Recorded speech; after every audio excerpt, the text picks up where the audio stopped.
Pozdravljeni, gospod Leber. Vesela sem, da se danes vidiva in da lahko malo poklepetava o inovacijah in o stanju na našem trgu. Vi ste v bistvu velik del svoje kariere posvetili inoviranju. Ste direktor Innovation Service Networka v Sloveniji, direktor Inštituta za kreativnost, ustanovni član TRIS kompetenčnega centra v Gradcu, član inštituta QFD, torej Quality Function Deployment v Kölnu, predsednik komisije za inovacije pri Štajerski gospodarski zbornici, zelo dolg seznam, v bistvu že več desetletij spremljate razvoj gospodarskega prostora na tem področju.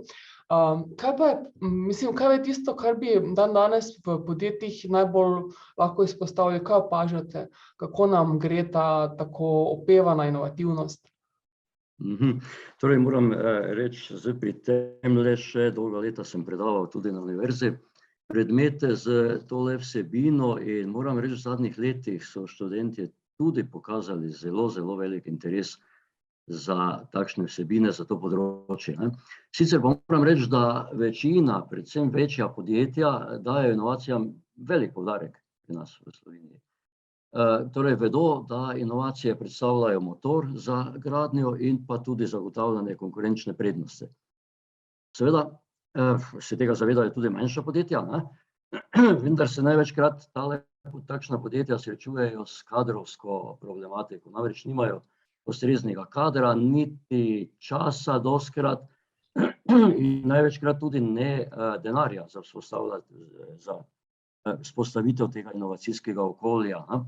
Na splošno pa opažam, da vodilni kader rad prenese odgovornost za inovacije na kakšnega zaposlenega. Dostikrat je to kakšen tehnolog, razvojnik, konstrukter ali kaj podobnega, ki pa to delo potem smatra kot neko dodatno obremenitev k rednemu delu in seveda potem ni nekako motiviran za tole tudi. No in zato menim, da v prvi vrsti mora pokazati interes za to inovativnost vodstvo.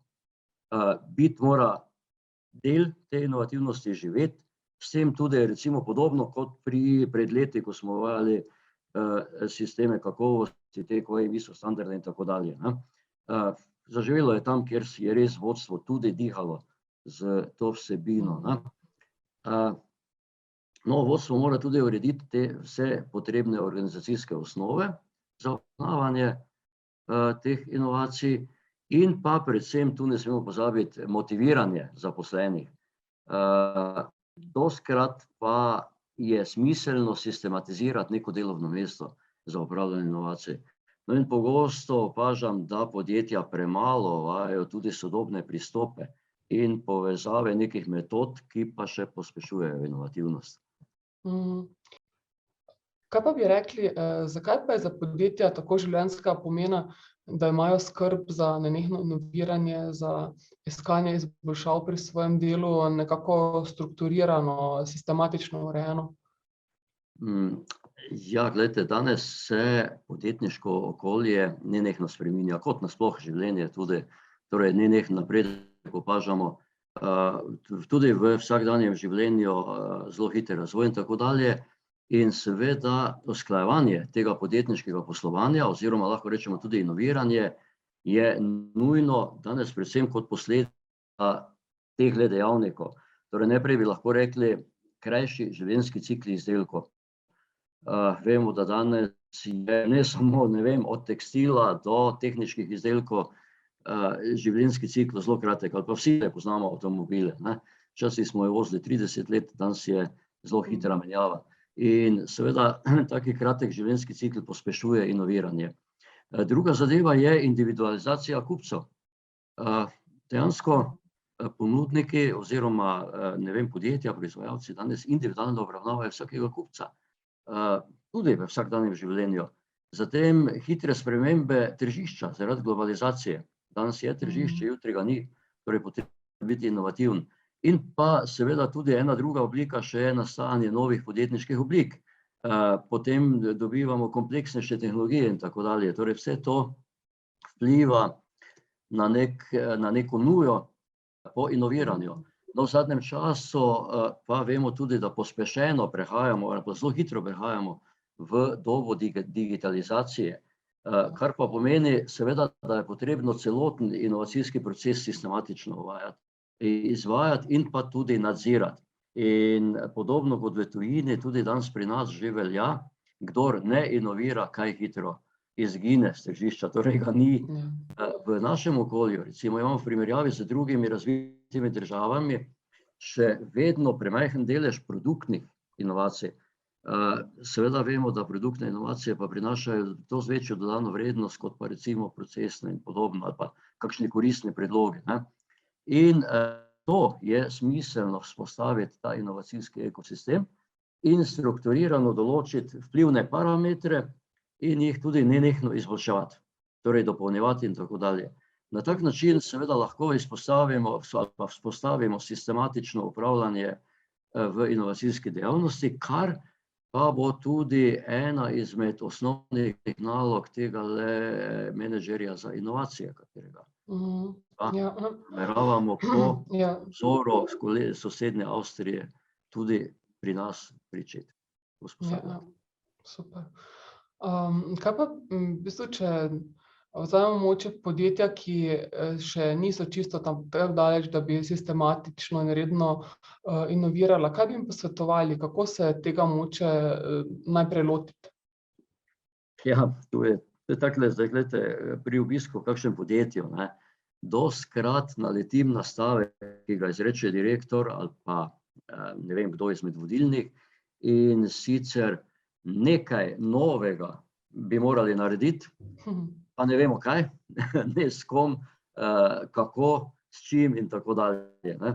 No, in moj nasvet je vedno takšen le, da je potrebno najprej vzpostaviti kreativno okolje, torej to je najprej, zaposlene naučiti ustvarjalno razmišljati, predvsem pa je nujno, da podjetja znajo pridobivati množico idej in najboljše tudi realizirati. No, tu je tale novejši pristop, torej to odprto inoviranje, Open Innovation koncept, zelo primeren, ne. No, velik problem je namreč ustrezno razvrstiti neko množico idej, predvsem recimo nekih stihijskih inovacij ali pa idej, torej slučajnih, tako, da jih lahko potem smiselno ovrednotimo. Namreč tisto ovrednotenje je lahko zelo problematično, gre vedno za neki denar tudi, in pa seveda čas, dosti časa bi porabili. In tu so seveda danes obstajajo ali pa imamo te učinkovite pristope, ki pomagajo podjetjem k hitrejši obravnavi predlogov in tudi pri zagotavljanju virov za realizacijo najboljših idej, tudi to moramo reči, ne. No, pri tem lahko v veliki meri uspešno seveda pomaga inovacijski menedžer, ki bo inovacije sistematično spremljal, spodbujal, obravnaval in tudi mogoče vzpostavil sistem vrednotenja, ob tem pa skrbel za podporo z nekimi novimi pristopi, na tak način lahko rečemo tudi pripomogel k uspešnejšemu poslovanju podjetij. Ja, torej, če povzamem, se pravi kreativno okolje, potem pa res sistematično obravnavanje predlogov. Ja, se strinjam, ja. Jaz moram reči, da se tudi izjemno veselim, da se kmalu srečamo tudi v živo na našem izobraževalnem programu Manager inovacije oziroma Chief Innovation Officer, kjer bomo dejansko ravno to na čisto praktičen način si ogledali, kako lahko z različnimi kreativnimi metodami si pomagamo pri iskanju rešitev, idej in kako lahko potem te ideje dejansko tudi čim lažje prenesemo v prakso, ker to dejansko je tudi glavni cilj, ne, uživati v koristih in v napredku, ki nam ga vpeljava takih sprememb omogoča.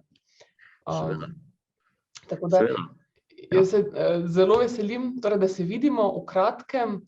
Gospod Lebar, za danes pa se vam najlepše zahvaljujem za današnji pogovor, za vse poglede, misli. Res ste prava zakladnica znanja z tega področja in se veselim, da kmalu nadaljujeva ta pogovor tudi v živo. Hvala lepa, tudi jaz se veselim in upam, da nam bodo razmere dopuščale, da izvajamo to v čim večjem. Zagotovo, zagotovo. Če ne v živo, smo pa online, ampak upajmo, da do tak čas bo se situacija že kar stabilizirala. Tako da. Velja? Najlepša hvala.